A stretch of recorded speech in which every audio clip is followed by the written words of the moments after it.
Wamekula kondoo zetu sana. Tulikuwa wajinga, saizi tuko nuruni. Hatudanganyiki tena. Shetani hatuwezi tena. Hawali tena kuku wetu, hawali tena majogoo yetu. Tumeosha na damu ya Yesu. Tuna akili timamu. Hallelujah. Injili ya Yesu tamu. Aya, hata injili ka Yesu na kipende. Napendaje injili ya Yesu? Ni tamu. Ninakufungua boti za akili.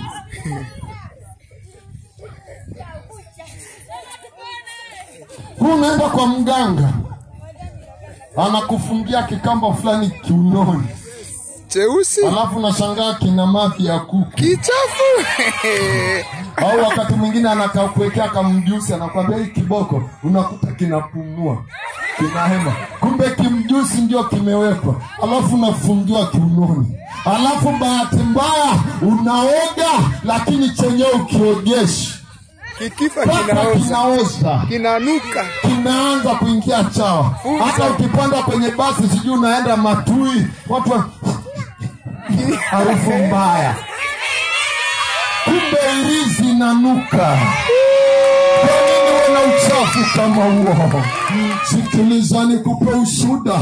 Inawezekana ikakusaidia jioni ya leo. Mtu mmoja alienda kwa mganga, akampa dawa. Alafu dawa aliyompa amempa irizi, ilikuwa inahema. Kumbe mganga amemweka mjusi ndani. Kamwambia, mwanangu, nenda na irizi. Usichafue, usilalie, usigandamize, itakufa. Akamfungia kiunoni. Sikiliza kilichotokea. Akaondoka akijua na bonge la irizi. Akaenda akamwambia mwingine, nimetoka kwa mtaalamu wangu kiboko, cheki. Akamuonyesha, akamfungulia huku kiunoni. Jamaa akaona kiirizi kinacheza. Kumbe kimjusi kina njaa. Siku 2 ajala. Ameshona, unajua kwa navyo vishonaga. Ameshona, utafikiri hataki uchungulie kuna nini ndani. Inacheza sijui singeli. Kwa wale wanaochezaga singeli. Siku ya kwanza ikaanza kupunguza singeli. Siku ya 3, siku ya 4 anaamka asubuhi, irizi imenyamaza. Irizi kimya. Akageuza, nimekosea masharti, nimekosea kufa, tafanyaje mimi?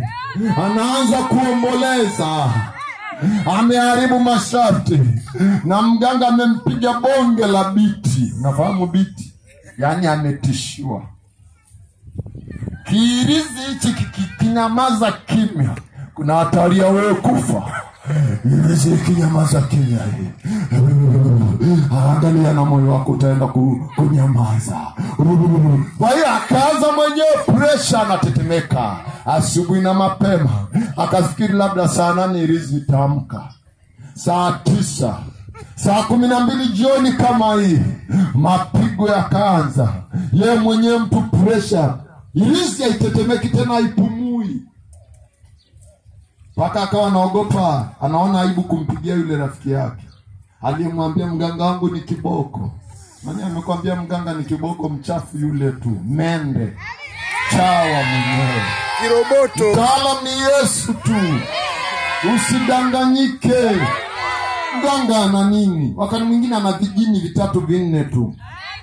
Unaviogopa vijini hivyo, unavifinya tu majini na vinakimbia vyenyewe, vinafyata mkia. Tupo na Yesu, simba kabila na yule.